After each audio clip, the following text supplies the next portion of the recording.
Welcome back to Jews on Film. My name is Harry Adensozer. That's Adensozer, no relation to the Adensaucers of late. And as always, I am joined by my co-host, Daniel Zana. Hi, everyone. My name is Daniel Zana. I stole your gag and it didn't even work. And I'm a video editor and documentary filmmaker and also a Jew. You know, our guest today is an actor who's appeared in such films as Brick, Looper, Knives Out, and is the writer-director of the new film Blood Relatives, now available on Shudder. Noah Segan, welcome to Jews on Film. Thank you so much. I'm so happy to be here with you guys. Yeah, we're excited to have you today. We're going to be discussing Young Frankenstein, directed by Mel Brooks, starring Gene Wilder. You know, before we get started on the film and discussing a lot of the plot and themes in the movie. Plot in quotes. Right, exactly. Sort of has its own, it has a plot. It has an amazing plot, but definitely goes all over the place, doesn't it? The point. Yeah. Right. Yeah, exactly. I just wanted to ask sort of, about this film and what your relationship to it is, and ultimately sort of what made you choose this film for us to discuss today. I hope we get a little bit of a chance, selfishly, to talk about the movie that I made, Blood Relatives, which is an unabashedly Jewish film, and also a little bit funny, maybe not as funny as Young Frankenstein, but a genre film, and a genre film not only that plays with horror, but plays with sort of one of the famous monsters. Young Frankenstein was a big inspiration for my movie. It's a big inspiration in general for my work, and I thought this couldn't have been a better opportunity to talk about it. Nice. And so, as a quick follow-up, what sort of draws you to like these classic monsters? What do you love so much about them? I love genre. I believe that everything is genre. Filmmakers like the Coen brothers, I think, every movie that the Coens make is a genre movie. Mm-hmm, and most people sort of agree with that. It's not like a controversial statement, right. But I think once you start acknowledging I'm playing with a heist, or I'm playing with a monster, or I'm playing with science fiction, you have a sandbox to play in. And from there, the sky is the limit, how you want to subvert that, how you want to embrace it. I feel pretty strongly that I kind of agree every movie has to be a genre movie. And in my case, I love monsters, if only that, no pun intended, there's something very universal about them. Yeah, I love that. I want to ask, because I think it's so interesting, and I agree with you in terms of the genre-ness of, especially these monster films. But this movie that we're talking about today, Young Frankenstein, is one of those interesting crossover films where it's a horror comedy, which as a genre kind of feels like very contradictory. And I want to hear your thoughts on how to actually create the horror comedy and where that kind of plays with tone a little bit, because I think that's the toughest thing to kind of, generate both feelings of horror, but also, get your audience laughing. And how does this movie do it? And, how have you tried to do that? I will say now something sort of controversial, which is that, and I say this as the husband of a comedy writer, a very, very successful, prolific, brilliant comedy writer, that funny people tend to know fucked up shit. And people who are into really fucked up shit tend to be less funny. I don't actually think it goes both ways. I think there's a huge overlap. There's definitely a Venn diagram, but it's not a total eclipse, right? And I think that, when we talk about Brooks in this sort of macro sense, and we look at, I don't know, I mean, everything from the producers to Blazing Saddles, Spaceballs, I mean, Robin Hood. I mean, you're talking about somebody who is obviously interested in genre, right, and obviously interested in sort of playing within the sandbox. And so I think that if, he's approaching that from a place of comedy, no matter what, it's going to be funny. That's sort of his, and so I think, kind of in that broader sense, that's sort of kind of what I was trying to do, is I was sort of trying to say, nobody ever turned off a movie they were like laughing at. Right. Nobody ever was like, this is really entertaining. Fuck this. People, they'll turn stuff off if it's very challenging. They'll turn stuff off even if they can acknowledge something is really important and really profound. But it tends to be really difficult to deny comedy. And I think that that's sort of why people gravitate towards comedy, even for something like a horror movie. Harry, what do you think? I've been jumping the gun these last few episodes, trying to get you to do the IMDb summary too early. Are we there yet, or do you want to head over to Daniel's context corner? Which do you feel like is the more appropriate turn right now? Let me get us let's get the context so that when we get to the summary, it all makes sense in context. I think that's a good way to do it. Noah, Harry, can you follow me to the Wayback Machine? Let's go back to 1974. So it's in February 1974, Blazing Saddles is released. Then you flash forward 10 months, and then Young Frankenstein comes out, which is insane if you think about it. Like 2 amazing movies in the year. And I'm going to provide a little bit of context so our listeners who are not as familiar can get a little bit more understanding of sort of the context surrounding, and by all means pepper in, any sort of anecdotes you may have heard or things like that. But during the filming of Blazing Saddles, Gene Wilder had this idea of a Frankenstein story where it was the great grandson of the original Dr. Frankenstein, and Mel Brooks was interested. Gene Wilder said, I'll do it with you, provided that you're like not in the movie, that you don't make a cameo, that you don't kind of like wink to the camera. You always kind of like break the fourth wall. So they agreed upon it. And, in this interview from 2016, Brooks said something like, little by little, every night, Gene and I met at his bungalow at the Bel Air Hotel. We ordered a pot of Earl Grey tea coupled with a container of cream and a small kettle of brown sugar cubes. To go with that, we had digestive biscuits, and step by step, ever so cautiously, proceeded on a dark, narrow, twisting path to the eventual screenplay in which good sense and caution are thrown out the window and madness ensues. And I just love this idea that they're hanging out, drinking tea, and just creating a screenplay while they're already making this classic film of Blazing Saddles. Yeah, it was unbelievable. This is a nod to the original Frankenstein movie that came out in 1931, starring Boris Karloff, directed by James Whale. We'll talk about this more as we kind of get through it, but there's tons of period appropriate film devices, iris wipes, dissolves, dolly shots, expressionist lighting, and they shot on black and white film. And I just wanted to give a shout out to you, Noah, as you played Edward Jr. in this series. You must remember this in the Bella and Boris series, which I really enjoyed. Great job on that. Great job on the series. And for those who are interested, definitely check it out. With all that context, do you all feel kind of more equipped to discuss the film? I mean, I feel like I was born ready. So while I appreciate, while I appreciate the context, I got to say, I mean, I feel like I am the context. Right. I love it. Fair. I love it. I'm excited to get into it. What I did appreciate about that, what you were just sharing, Daniel, is just that story, that anecdote about Gene Wilder asking Mel Brooks not to appear in it. He didn't want him to do one of his classic cameos. And that's interesting because I didn't notice that specifically wasn't in the film, but just tonally, especially after we discussed Blazing Saddles and having seen a couple other Mel Brooks films, there's a real earnestness and a real almost love. It's a very loving homage to these old monster films. It's not supposed to be as much a send up as maybe some of the later movies are. So I definitely, that story, that anecdote really lends to the read that I think I got with the film. So I'm very excited to jump in. Cool. All right, then. TikTok, it's IMDb time. Here it goes. So there's a couple different summaries to pick from this week. I found one that I think they were trying to be a little bit funnier with it, and I just figured that was appropriate for a comedy. We'll see if that works. But a young neurosurgeon inherits the castle of his grandfather, the famous Dr. Victor von Frankenstein.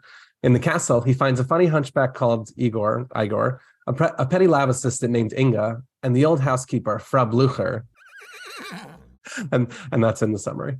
Young Frankenstein believes that the work of his grandfather is only crap, but when he discovers the book where the mad doctor described his reanimation experiment, he suddenly changes his mind. All right, so we've got the context corner, we've got our IMDb summary, we're packed up, we're ready to go to Transylvania. Let's take a quick break and we'll be right back, and then we'll dive into our plot. We'll be right back.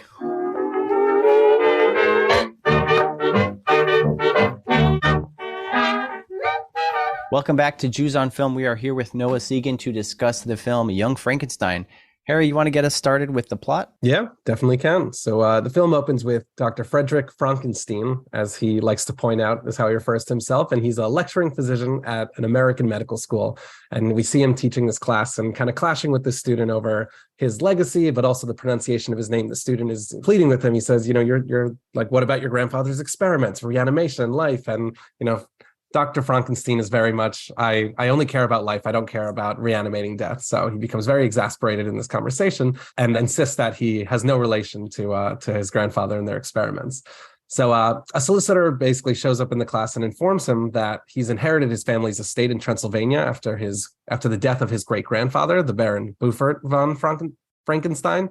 And that kind of leads him on his journey. So he travels to Europe. He takes the train to Europe to inspect the property. So when he gets there from the station, he's met by his hunchbacked, bug-eyed assistant named Igor, and he also meets Inga, and that kind of sets the plot in motion with him, beginning his stay at the Transylvanian resident of Beaufort von Frankenstein. I think the film opens up with this sort of very slow, old style opening. We have the castle and we kind of like zoom into it. They show all the credits out. We have all the wipes and things like that. But there's like a couple funny scenes to call out.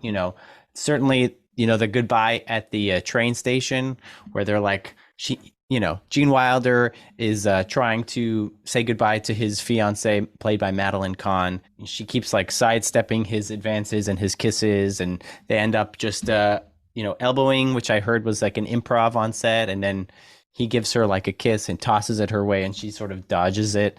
There's a lot of sight gags, a lot of verbal gags. We'll definitely get into that. I mean, the introduction of Igor, played by Marty Feldman, is like a classic character.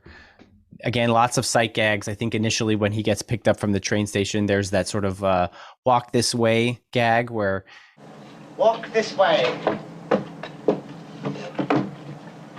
This way.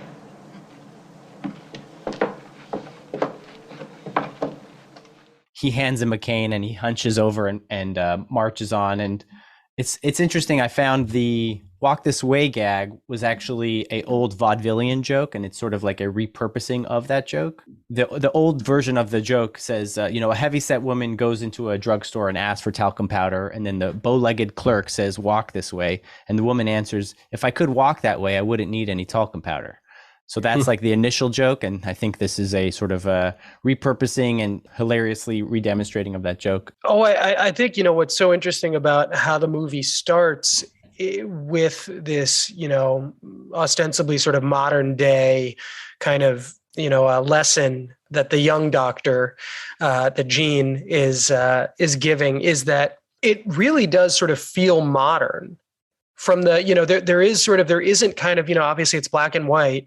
There kind of isn't a wink to it going the direction that it ends up going in the minute that he parts ways with Khan, which is that it starts traveling back in time tonally to a place where it kind of lives in, which is this incredibly, with the exception of, some of the more kind of modern camera choices, it really does sort of play like a silent film, and you could argue that like most, if not all of the jokes could be intertitles and also physical comedy. And that's sort of like, they're like, I'm trying really hard to think of like a mechanism where you sort of couldn't do that and have it hit just as hard the minute that he kind of gets on the train, which of course is like a very, that sort of goes back in time to like the 1940s. And it's obviously supposed to be Casablanca. It's supposed to be, or like a Dmitrik film, something like that. And then it really does go to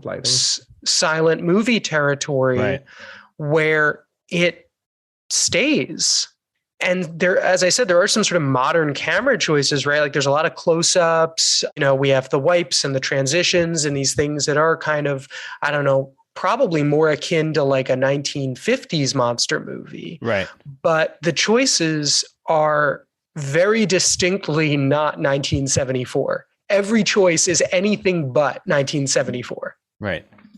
Totally. Yeah. I mean, I'm going to look this up now, but like, yeah, Star Wars was like 3 years after this. So if you compare like this film to like Star Wars, obviously different genre, but like what you're saying, it's they could have, if they wanted to, gone a little bit more modern, but I think what you're saying is spot on, that they are purposely making it feel super old and very period specific. The way you're describing this and that transition, because it really does start so modern, I think it addresses one of the questions I had with this movie was, why did he decide to tell this story from the perspective of the grandson kind of reliving the path and effectively walking through all the same steps that his grandfather, presumably could have, or this movie could have just been a more historic set film about the original, Frankenstein, going through all these same motions with the same kind of stealing the brain, finding, enraging the crowd. Like, it really does play almost beat for beat like the Frankenstein story. So what's the purpose of even setting it back, a little bit more contemporarily, and then having our one character kind of, litigate these questions of his legacy and of his, relationship to the past. And that's kind of, I'm giving away my own answer, some of the thoughts that I had about this, that it's in some ways about engaging with the past. That's not just what the film is doing. That's what the film is about. It's about, kind of repeating the mistakes of the past, falling into, the sort of destiny. And we'll talk about this scene later. There's a huge scene where he wakes up from a nightmare kind of screaming, I will go with my destiny. And you see him falling into this type of person that would be commonly found at a sort of over the top, 1930s, 40s, 50s-esque, horror film like this. But I think it's a conscious choice by Mel Brooks to kind of start him at one place and then have him fall into that. This is more than just an homage to that time. The whole film is about kind of the homage to that time. Like that's kind of what I'm trying to make sense of here, with the decision to place it, in the present, but also have it regress back a couple generations. If you don't use that mechanism, then first of all, it's not as funny, right? Which is what any of these guys would say is, what's the funny choice? We're going to make the funny choice. I also think you have to consider that this is part of the new Hollywood movement, right? Like, these guys are counterculture guys, and we sort of don't think of them that way. Maybe we think of Wilder as it, but we don't think of them in the same way that we think of, the Peckinpahs or the Scorseses or the Dennis Hoppers. I think, frankly, because of the Jewishness and because of the comedy. And I think that it, and of course, ironically, this was like, during a time when there were kind of the biggest, sexiest Jewish movie stars. There were the Goulds and the Khans, right? And the Brookses, and then of course, to a lesser degree, I think, at least Woody Allen thought that he was a sex symbol. I don't think anybody else did, but that's probably a different podcast. Point being though, is that I think that, just like all of these movies that were being made during this sort of 10-year period of time, let's say 69, 79, 68, 78, whatever it was, that sort of Easy Rider, Raging Bulls kind of era, you had all of these filmmakers who were answering to what it was to be a child of World War II, to be a child maybe of the Depression, if you were a little bit on the older side. Obviously, the sort of, the what we now consider like the boomer mentality, and kind of, what sort of like, eventually it all fucking came to roost, right? Eventually it was like, wait a minute, all these people ended up becoming Republicans, except I think Mel Brooks. No, I'm sure Marty is still a bleeding heart. I'm sure a lot, but look, Dennis Hopper, Eastwood, a lot of these people that we think of as sort of these kind of like lions of counterculture, and, they all became fucking dumb libertarians, right? So I guess all of this is to say, I think that the commentary on making this black and white movie and on sort of speaking to your heritage is really not dissimilar to what a lot of filmmakers were doing at that time. We're sort of like waking up in the late 60s and the early 70s and going like, holy fuck, did I got screwed up. They really fucked me up. My parents really screwed me up. Right. Yeah. So many of Scorsese's films, I feel like, have so many personal elements to them. Obviously, there's like a layer of, narrative embellishment and making things, and same with Coppola too. But I think you're spot on.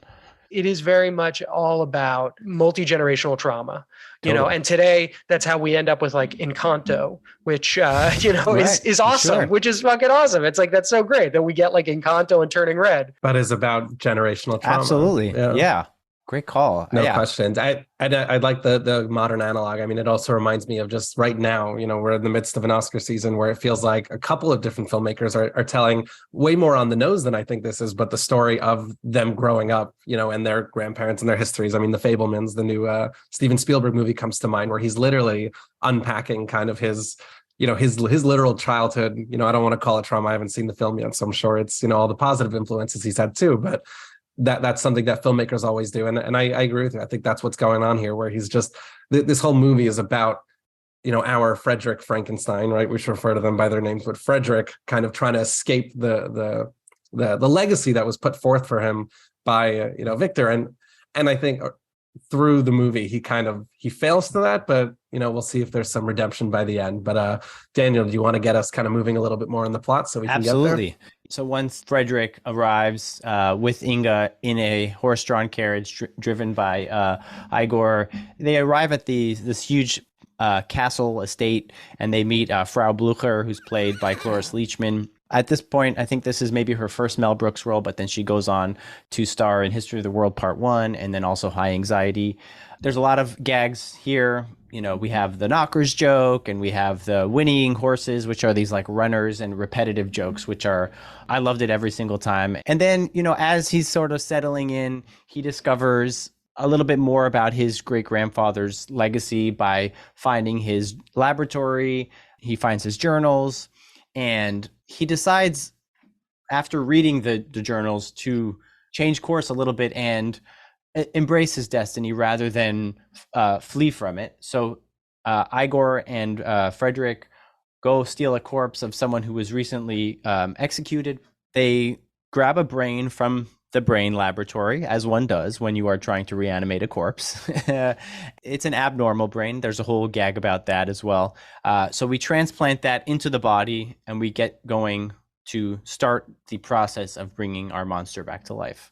I wanted to see if there's any thoughts on this whole process of kind of getting acclimated in the castle and then deciding finally to go from being this very well-educated professor to this renegade scientist who's now going to be reanimating a dead corpse. It's all about it's everyone's true worst fear, right? It's everybody's real horror movie moment that we all eventually become our parents, right? Which I think is again sort of speaks to this, like, I remember I had a cousin who, was second or third generation.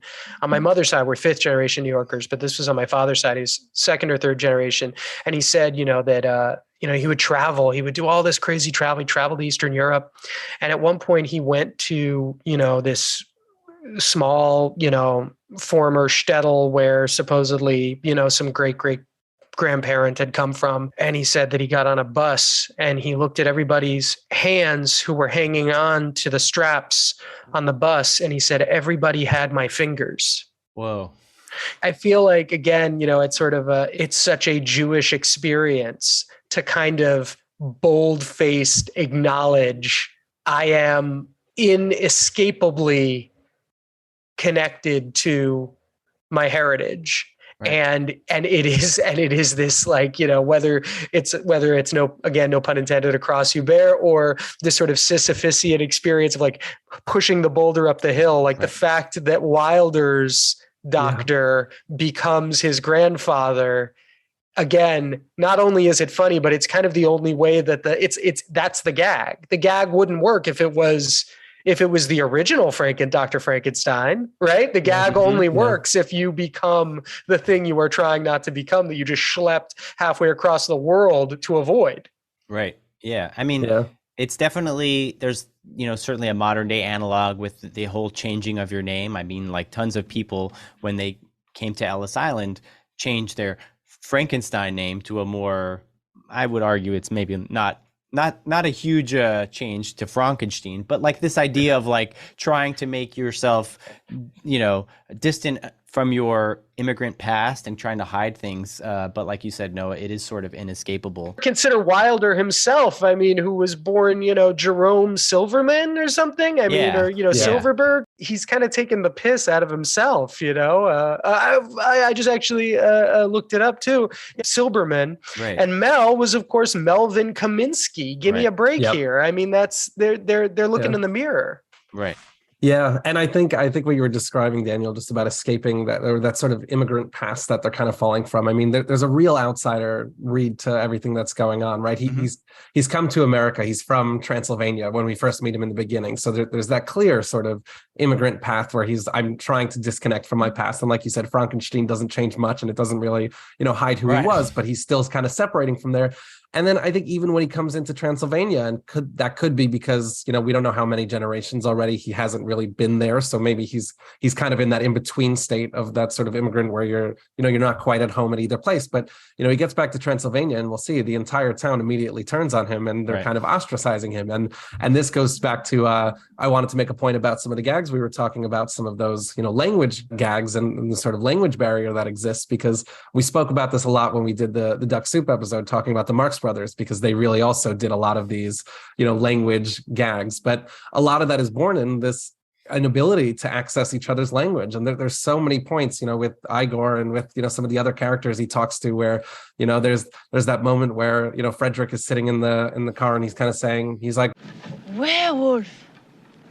Werewolf? There. What? There, wolf. There, castle. Why are you talking that way? I thought you wanted to. No, I don't want to.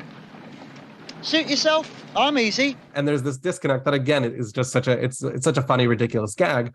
But on another end, it creates this language separation that kind of exists between, Frederick and the rest of the characters. And we're going to get up to this because right now we're coming upon the big scene when we actually meet the monster. But, we'll see that that's something that the monster, who I think in a lot of ways we'll see parallels, Frederick's story, but he similarly struggles with that language barrier in particular. So I just wanted to point that out here. Last thing before we jump forward, I just wanted to call out that awesome scene where Frau Blucher is trying to make Frederick at home. So after they are introduced to the library, she says, Would the doctor care for a brandy before retiring?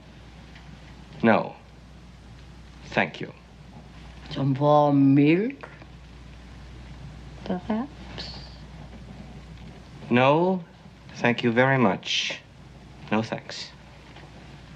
Ovaltine. Nothing. Thank you. I'm a little tired. And I will say good night. Good night. I just love this sort of, another thing we'll probably touch on is just this mothering aspect, whether it's Frederick creating a monster and being a parent and creating a child, or Inga taking care of him, or Frau Blucher kind of taking care of him. There's a lot of sort of parent-child relationship going on as well, but calling that out as something to keep track of as we kind of march through the plot in a very Jewish way, right? This sort of like doting, kind of pressurized, you're actually not helping someone, right? When this is how you take care of them, you're not actually doing them a favor here, which again is sort of the one of the major tenets of the film being, again, such a Jewish film, is that the only one who's kind of not smart enough for her own good is the shiksa. Do you know what I mean? Elizabeth, yeah, for sure. She's, I think it's often her role. It's funny, in Blazing Saddles too. She's Lily von Stupp, who's kind of like the airhead. Harry, do you want to take us to the next beat? What do you think? Yeah, for sure. We have that big sequence, that big sort of Frankensteinian sequence. And like I was saying earlier, this is, as much an homage as it is a parody. And there's a real attention to detail here with recreating the sort of the Frankenstein coming to life sequence. And I actually think I even read that they had contacted the original set designer and were able to work with them. They used the original stuff from the 31 film. They found the prop master and they gave him credits because he didn't get credits in the original film. So they put his name in the credits for, anyway, go on. No, I love that. So Frederick brings the creature to life. He uses the electrical charges he can kind of gather from a lightning storm. And, it takes a little bit, but eventually the creature wakes up and it takes its first steps. And it seems a little bit sympathetic, but then Igor lights a match and all of a sudden it becomes very scared and enraged, and it starts attacking Frederick and nearly strangles him. But eventually they're able to sedate the monster, and an amazing sequence. I think we should call out the sedated sequence. Meanwhile, the townspeople have started to gather because they're a little bit uneasy about a Frankenstein living in their town again, and they meet up with Inspector Kemp, who they kind of plead with to do something about it. So he suggests that he visits Frankenstein, and he goes to the castle, and this is all while the monster is sedated and moving down below. But there's this great sequence where Frankenstein is trying to talk this inspector out of, being suspicious. And he eventually convinces him that he's not going to repeat the mistakes of his grandfather. They have nothing to worry about. And the inspector leaves. Frederick then runs back down to the operation room, basically, to discover that Blucher had been in the process of setting the creature free. She explains that she was, a former lover of, Victor von Frankenstein, and, she believed in his mission and just wants to, is so happy to kind of create life like this and just wants to set him free. So they try to keep him down, but the creature is then enraged by sparks from a thrown switch, and he decides to run out and escapes the castle. Lots to say here. I think one thing you kind of touched on is the that sort of charade scene, this idea that like he's being choked out by this monster, and yet he has the wherewithal to play a very complex game of charades, and they're able to, it's just the sort of taking the air out of a scene that maybe ordinarily would be kind of scary, and, injecting with a bit of humor. It's funny to like lean sometimes heavily on the humor and sometimes heavily on the horror, and sometimes kind of go in the middle and see if you can accomplish both. And I think they succeed in this instance for sure. Also important to point out, as we are now at a stage where we know the monster is part of it. I mean, Peter Boyle, incredible, obviously a close friend and collaborator of this whole group. Mm-hmm. Definitely a Gentile. Mm-hmm. Right. Interesting. So I think there probably was something, I'm sure at least there's a bit of poetic justice. I mean, you probably can't find a Jew who looks like that anyway. Right. Yeah. He was 6'2". Yeah, that's what I'm saying. You find a lot of Jews that look exactly like that, but they're 5 feet tall. Right. I imagine that there must have been a conversation where they were like, listen, if we really want a great monster, it's got to be a Gentile. Yeah, it's interesting. I want to also point out in this scene, one of the big things that we haven't spoken about with this whole movie, with the whole Frankenstein myth, is the idea of the golem, right? That sort of Jewish created, monster protector. I think he fashioned it. The famous story is he fashioned the golem out of clay, and then it serves as a kind of protector. And then the reason I bring it up is because that the sort of creative monster that's going on here, I definitely saw connections. I did some research actually, and it turns out, I mean, that's a Jewish, folktale story that's gone back, centuries. And that's actually, I read that there's reason to say that, Mary Shelley was aware of it at the time of the writing of, Frankenstein, and that there's a clear interplay between them. I was hoping to find more about Mel Brooks, and his kind of reclaiming of that or acknowledgement of that here. I didn't see so much there, but what I was reading about the golem was just that kind of, we think of him as this character that's created to protect, and in some ways, he is, and in some ways that I think fits into the narrative we're saying about, you find that strong, the Jewish people can't necessarily, the smaller, meeker can't protect themselves, so you get this, this 6'2" figure to kind of come in and protect you. But what I was reading is it also comes from, the story of the golem. The myth of the golem is tied to this desire to just create for creative sake, and just to demonstrate that ability to to bring life. And there's a couple quotes, I wrote some down that Gene Wilder kind of exclaims in these scenes. He's saying, tonight we shall command the thunders, give my creature life. And you can tell he's taking on this hilarious, I think, mad scientist role, and he's screaming in a way that we haven't seen him through the film, and he's clearly enraptured by his legacy, by becoming this creator. But there really is something that we don't really know why he wants to create this life. Like he says he wants to, have one of the biggest scientific, advancements or whatever for the field. So obviously there's some glory and there's some pursuit of science involved, but it really just feels like he wants to be able to create. He wants to show that he can create. And there's a really, I think, just Jewish idea in there of, the concept of B'Tselem Elokim, which is the idea that, Jews are created in the image of God. And there are famous, rabbis who suggest that the way that we can act on that is by being creative, so to speak. And I think in real life, it's impossible to be as literally creative as bringing life to something as he's doing in this scene. But that scene just really suggested this idea of, creativity for creative sake, and introducing this, this golem, this character to the world. I feel like there's a lot of parallels, like we already talked about, between, creating of life, and like, this movie, and then also just like being a parent and like creating life. And, there are those people who say that like creating another human being is like a very selfish act, and like you just want to see yourself reflected in your child. I would argue that, like, maybe you could say that, but like the moment that Frankenstein creates a monster of his own creation that he can kind of take credit for, it becomes this completely selfless act, because now he's on like damage control, where he's running around trying to soothe this creature, trying to make sure it doesn't hurt anyone, trying to make sure that he can get it kind of under control. And, it's a lot of work. And I definitely see a lot of the parallels between, parenting, but also, like you said, Harry, of like this sort of godly notion of like creating another human being. It's funny, I had not considered the obvious Gollum connection, which is absolutely there, I guess, because I'd always thought of the Gollum as not being in humanity's image, but being in the image of what we need. Mm-hmm. Which, when I say that out loud, of course, that's exactly what Frankenstein is, right? Right. And Edward Scissorhands, for that matter. I mean, any of these, Pinocchio, whatever you want to call it. But I think what happens in this movie, is that, separate from the Gollum experience, is this sort of, there's a point at which the monster very much becomes part of the family. Mm-hmm.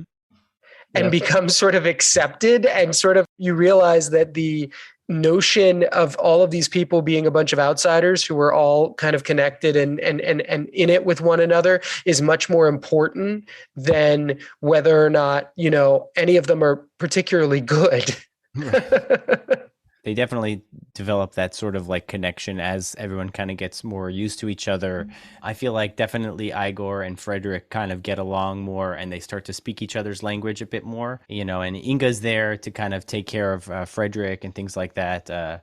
It's a good band of people. I think even with the music, I feel like they are able to kind of see what's going on with the monster. And, first it's Frau Blucher, who she reminds Frederick that her grandfather's monster was soothed by the violin. So that's sort of like a recurring thing, is that they're able to care for him in a way, whether it's by music or later on, Dr. Frederick decides to give him compliments and things like that. But let me jump ahead to the next beat, if that works. So our monster has escaped from the castle. So the monster roams the countryside, and it has a few encounters kind of similar to the original story. He comes across a young girl, and they have a pretty lovely encounter, pretty low key there. She's very welcoming to him. He ends up, I think, tossing her through the window and putting her right to bed. I think that ended out okay. And then he also comes across a blind monk who is played in a nice cameo role by Gene Hackman, who I think he was at like either a country club across the street, or someone, I think Gene Wilder was friends with him and playing tennis. Gene Wilder said that he was doing a Mel Brooks film across the street, and Gene Hackman said, can you get me a role? So they put him in the film. And so that was kind of, he wanted to do like a bit of a comedic turn. So, that whole sequence with the monk is hilarious. Not a lot of, like you were saying before, Noah, like it's all physical comedy. And I think that could have easily been done with, like you said, intertitles or just without sound, because the humor there in that scene is awesome. I think I forgot to mention that after the monster has escaped, they managed to track him down and trap him and bring him back into the castle, at which point they sort of like figure out how to tame him. And then they realize that they will be doing a presentation, which is our most famous scene, them doing putting on the Ritz in their tuxedo and tails. If you're blue and you don't know where to go to, why don't you go where fashion sits?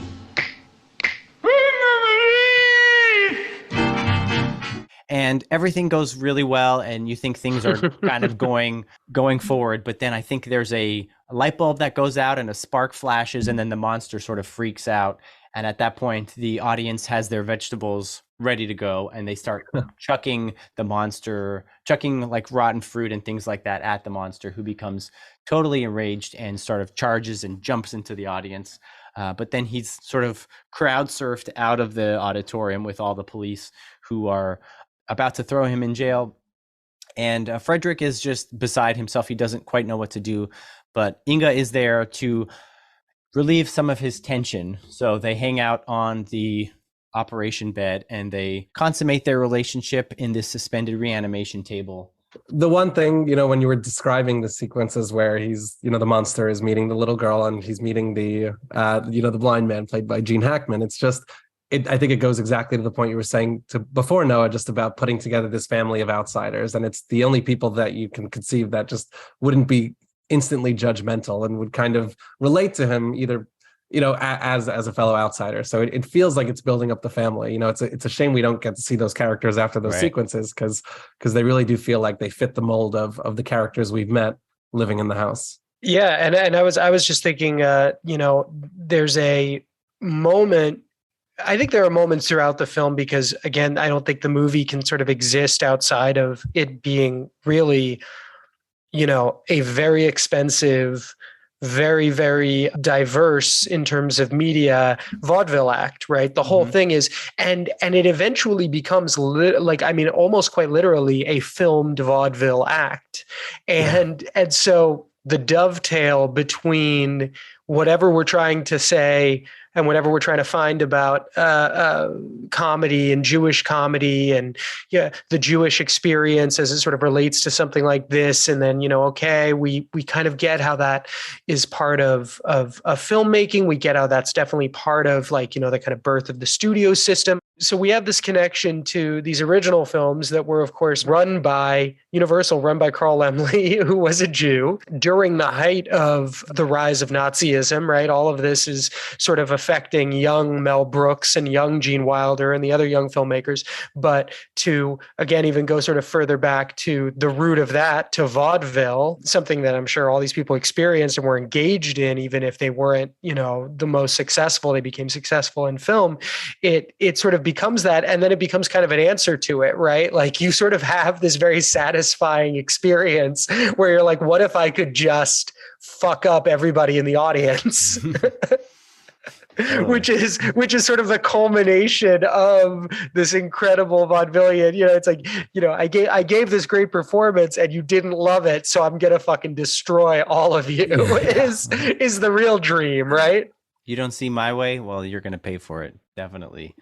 There is another scene, another instance of sort of mothering, except it's done at this point by Gene Wilder to the monster. He does visit the monster in the prison, and, he tells his band of outsiders, he says, no matter what, don't come and get me. I'm fine, no matter what I say. So he goes in and he realizes that he just needs to kind of boost his monster's ego and kind of make him feel like he's one of the people. He's not one to be shunned.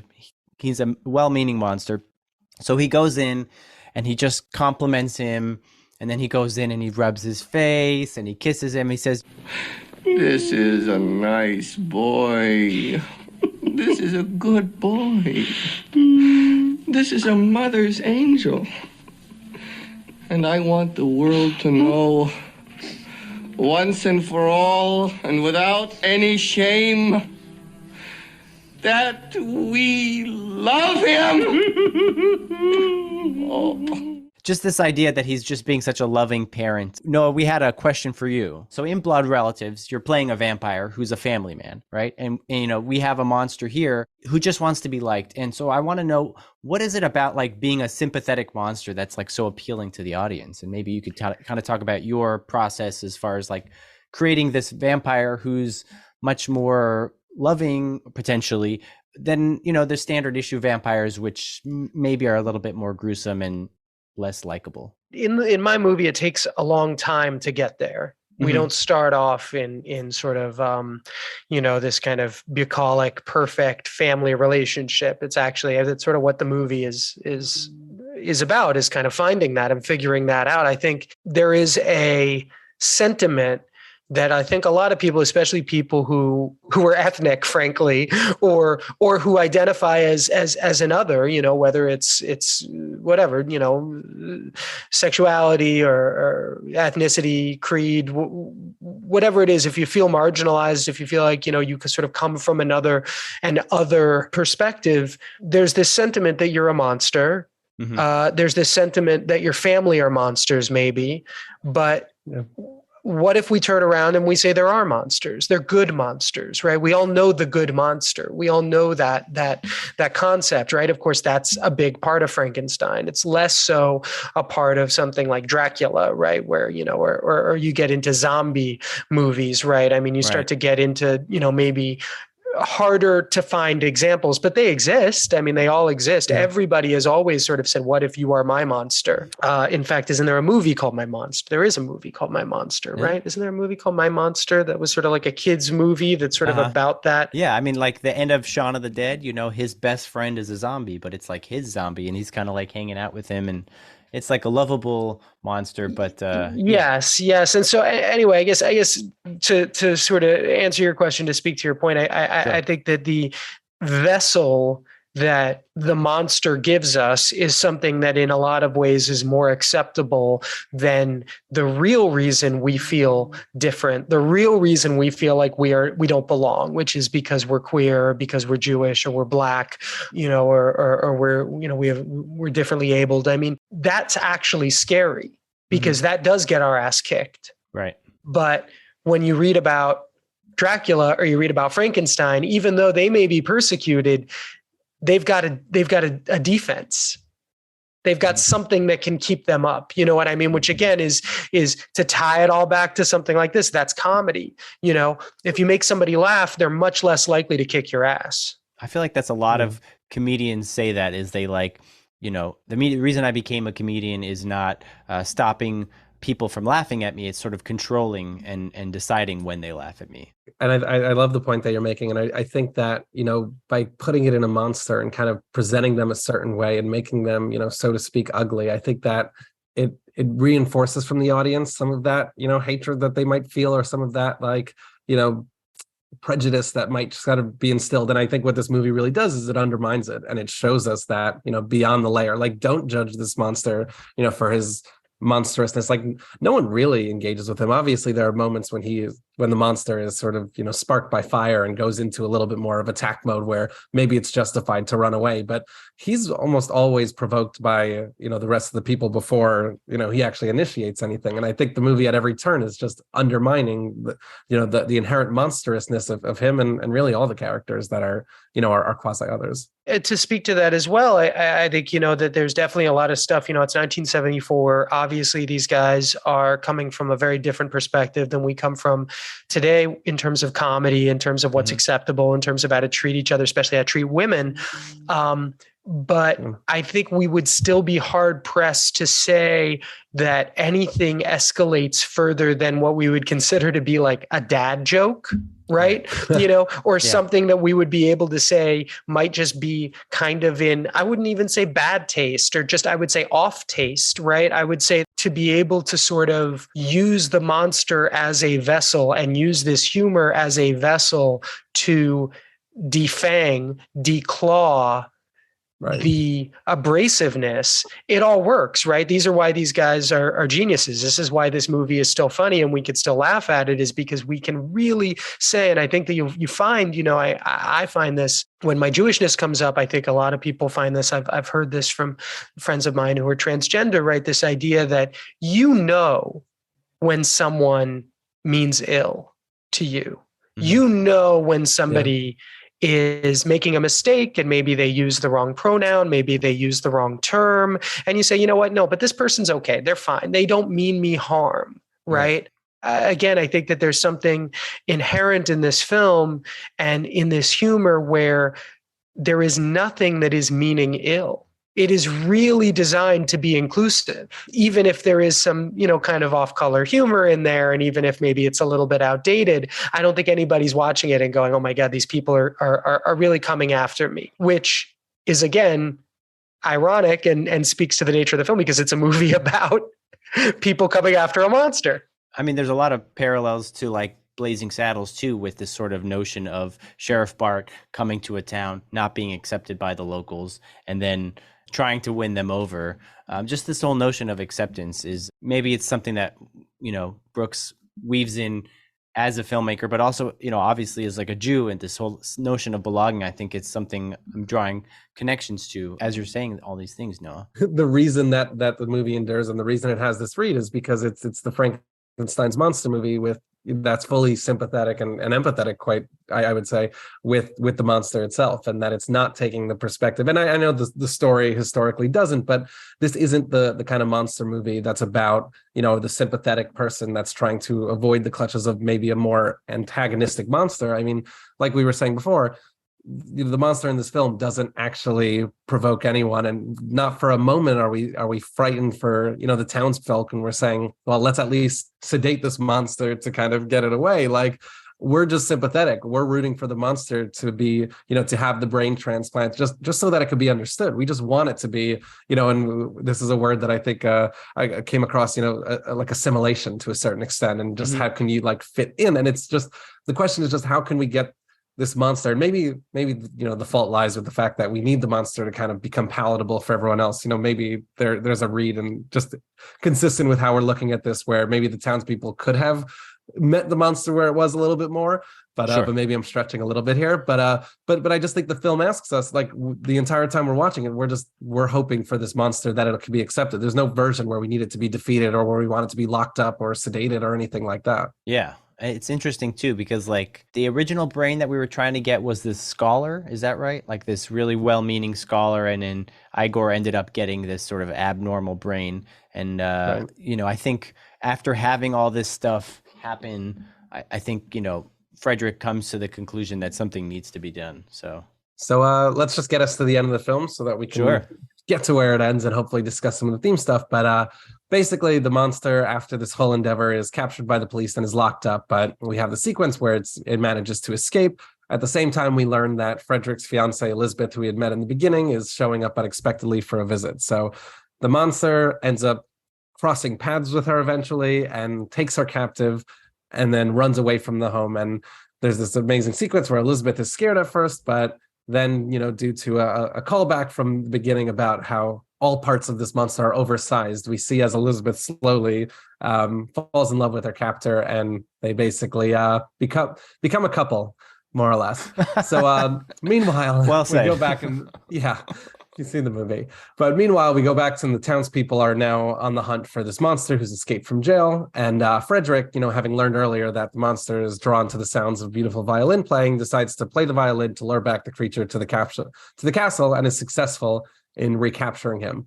But we have the sequence where then he attempts to do this procedure that involves Frederick giving part of his own brain over to the monster, and the monster kind of trading parts of himself over to Frederick in this sort of transference, I think they call it, this sequence, to kind of civilize the monster a little bit, give him some more of a brain maybe than he unfortunately was, or a more normal brain relative to the abnormal one that he started with. So as they're about to conduct this procedure, the mob from outside kind of runs in, and there's this moment where the mob is about to stop this transference from happening, but eventually the monster does wake up just in time and is able to very eloquently describe and gives this beautiful speech just about wanting to express himself to everyone and just not wanting to be judged. And there's just this incredible moment where he, you know, stands up, and we have this happy ending. The mob sees him for who he is now. He has become this kind of normal, no longer a threat, and the mob kind of accepts him. And we have this small epilogue where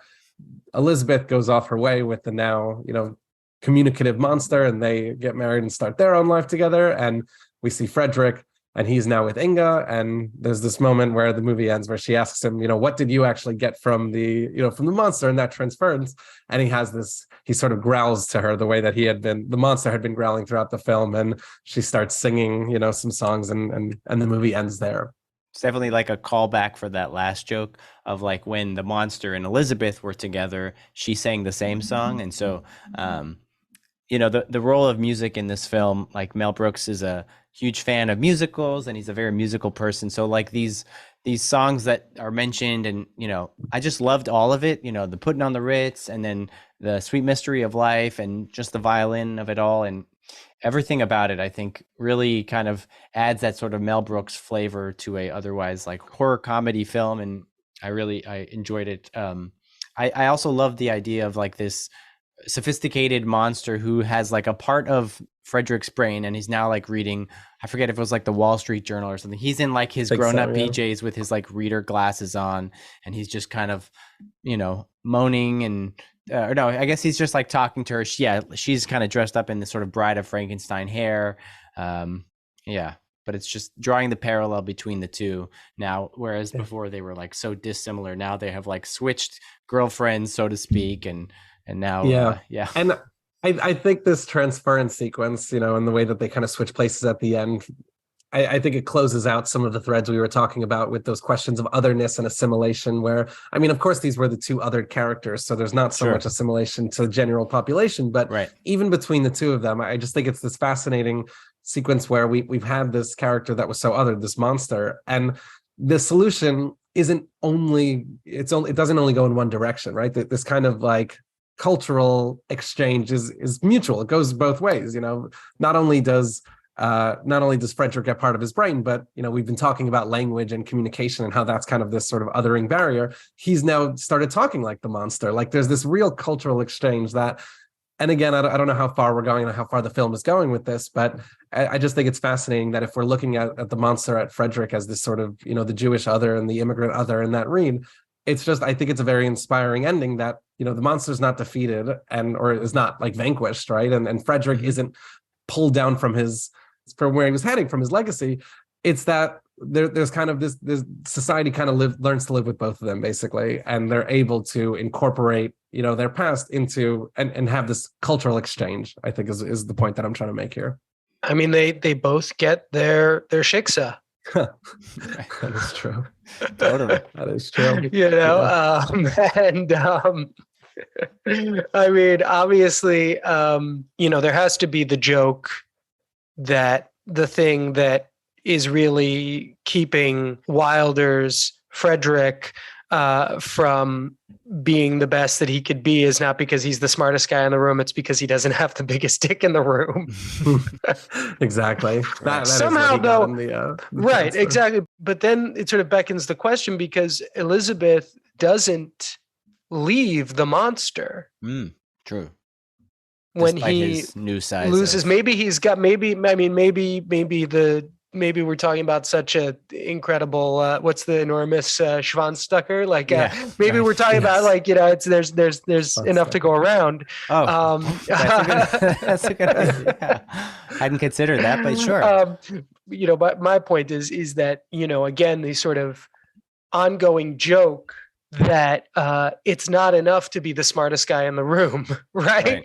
Or the funniest guy in the room, right? That's not, at the end of the day, what these guys are telling us who are making this movie is you need a little something else. You're probably still going to get your ass kicked at the end of the day. I mean, right? That's sort of the thing, right? That's what keeps it funny. It would not be funny. There would not be a funny resolution to this movie if everybody got what they wanted by being themselves. Right.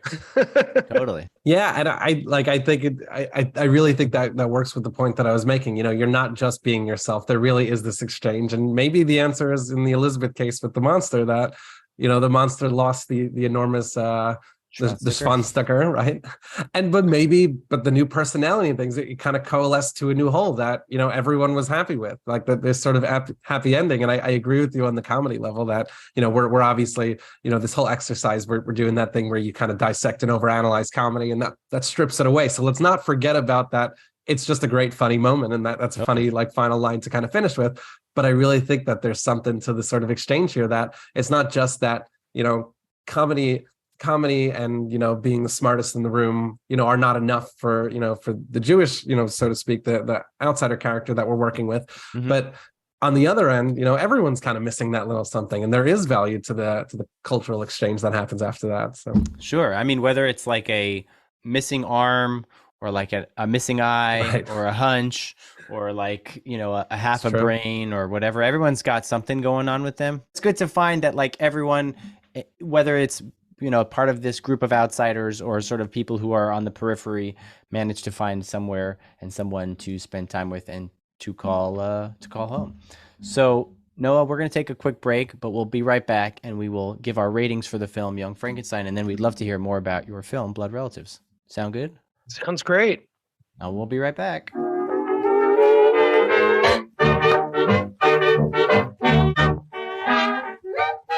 Welcome back to Jews on Film. We're here with Noah Segan to discuss the film Young Frankenstein. So we've talked about the plot. We've sort of touched on a couple of the themes and some of the content throughout the podcast. But now's the time where we kind of settle up and pay our bills, so to speak, and rate the film. Harry, do you want to get us started? Yeah, for sure. You know, we haven't even spoken so explicitly about the Mel Brooks of it all, but that is like it's a cheat code for a Jewish ranking, for our one, specific ranking system. The cheat code to win with us, or at least to get a couple points to start, is Mel Brooks. And he always infuses a Jewishness into his films.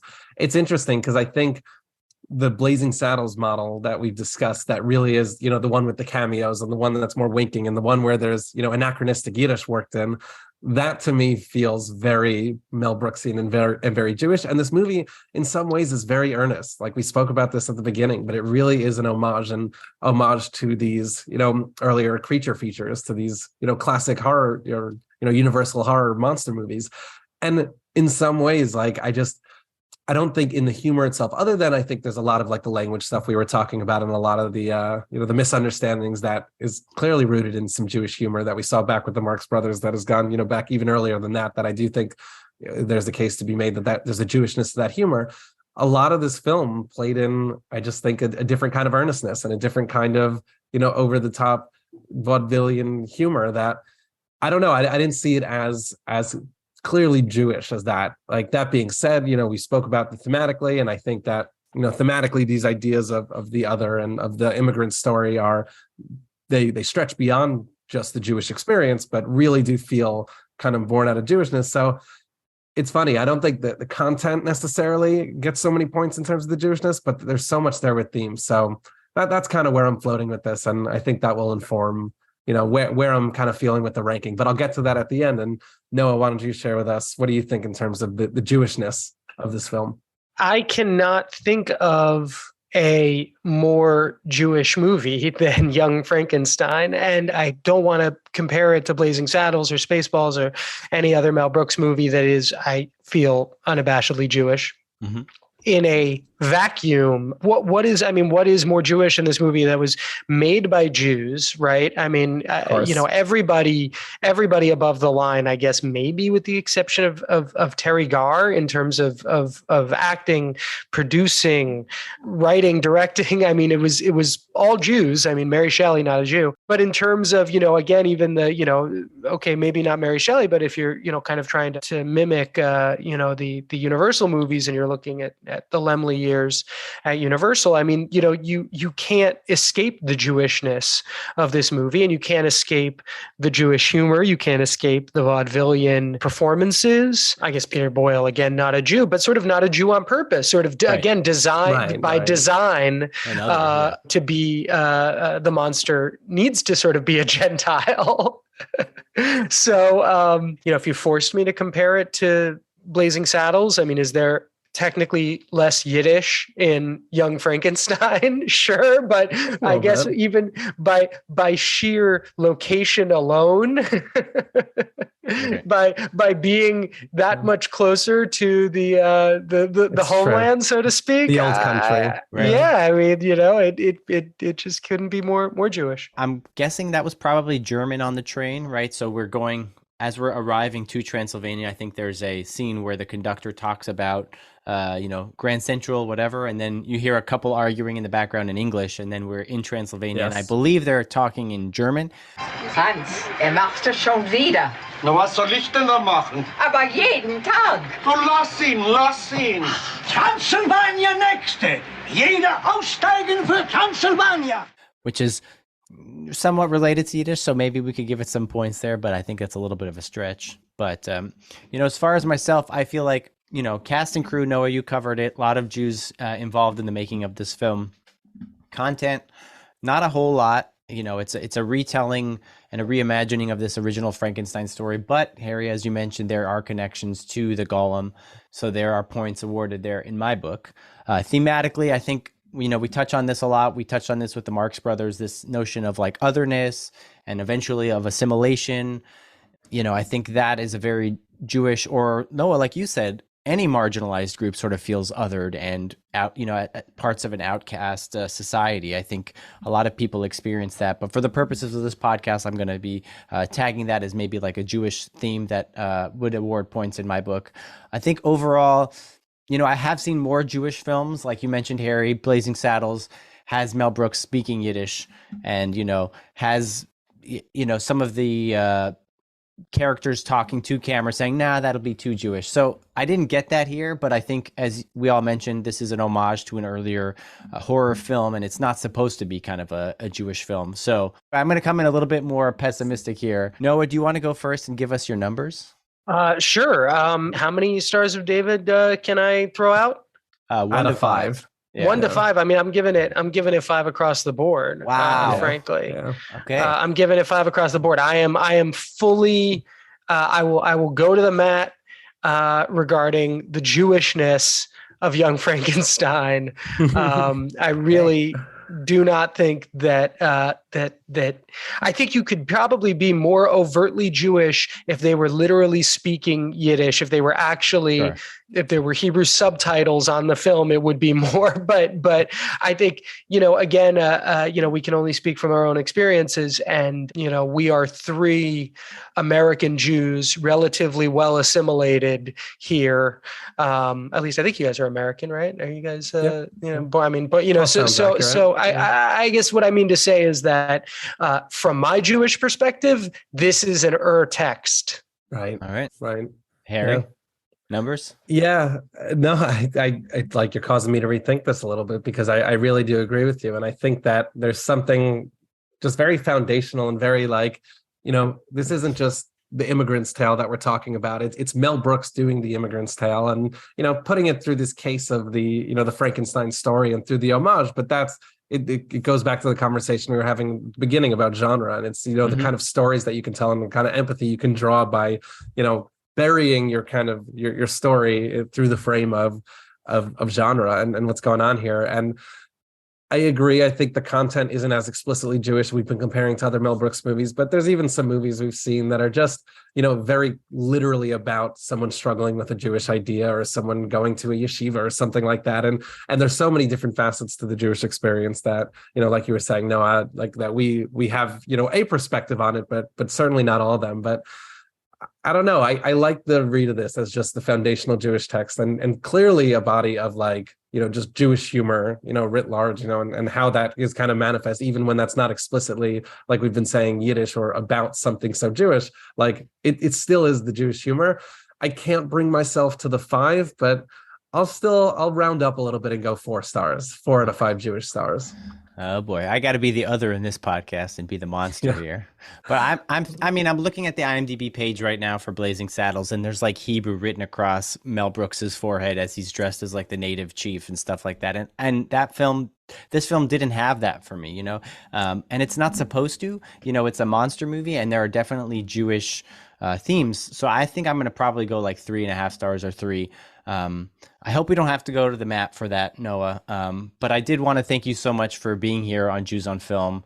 And I really want to urge everyone to go check out Blood Relatives. Do you want to tell our listeners where they can find that film? Yeah, we're a Shudder original, so go ahead and enjoy it on Shudder or AMC Plus if you are an AMC Plus subscriber. And we should also be eventually on VOD and in physical media, as well as if you are not in a location, a country, a territory that has Shudder, one of your local distributors should be able to offer it. I definitely didn't make a movie that is as funny as a Mel Brooks movie, or even as true to the original text as Young Frankenstein is, which is actually, there's quite a lot in Young Frankenstein that is taken from Frankenstein. I did not make a Dracula movie, but I made a vampire movie, and it is unabashedly Jewish, and it is very much sort of about, kind of trying to reconcile my Jewishness and my heritage and the kind of built-in ethnic trauma, frankly, that we carry with us, and try not to pass on to our kids. Right. And try to maybe choose to live in the world as a monster, but as a monster that will leave the world a little bit better than we found it. There is a little bit of Tikkun Olam there. There is a little bit of this sort of sense of kind of how does this monster movie help us a little bit? And I think Young Frankenstein's a great example of that, because obviously it does it by being the most entertaining film ever fucking made. I hope my movie, which is also a little bit earnest and a little bit sincere and has a lot of dad jokes in it, might do so for a different kind of audience, a different kind of generation. Nice. Looking forward to checking it out. I encourage everyone to do so. Noah, where can people follow you online to catch up and keep up with all that you have going on? I mean, who knows these days how we can find one another in what feels like we're recording this podcast. It could be, by now, social media could be a smoldering. You may literally have to come find me at a coffee shop and come talk to me, and we'll have a cup and we'll talk. It might be one of those. But assuming that social media still exists, I am generally findable under my name, under my handle Kid Blue, which is a nickname that I had, and then a character that I played in a movie, and so then I got stuck with it. But I can generally be found. I'm not hard to find. I'm easy. All right. Well, next time you're in Seattle, your cup of coffee is on me. I heard you guys have a lot of good coffee in Seattle, huh? Yeah, definitely. Definitely a lot of good stuff up here. Right now it's raining, so I wouldn't come just yet. But if you're wait a couple months. Yeah, wait a couple months. And did you want to talk about Glass Onion at all, or do you want to stick to the Blood Relatives? No, we can talk about Glass Onion. I don't know if you guys have had a chance to see it yet, but I've worked with Ryan and that whole team of people for many, many years now, and it's safe to say they owe all of their success to me. And and could not do any of it without me. No, they can't do it without me.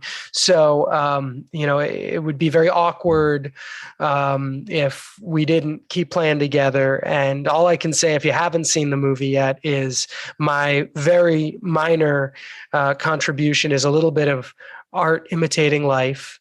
And I hope there's some humor in it. But as far as a film goes, I mean, it's a testament what Ryan has done, and Daniel and Ram, their producer, the whole team. What they've done is really a testament to trying to tell a continuing story by really doing the thing that works, giving people what they want. Like the thing that we really loved about the first movie, just do more of that.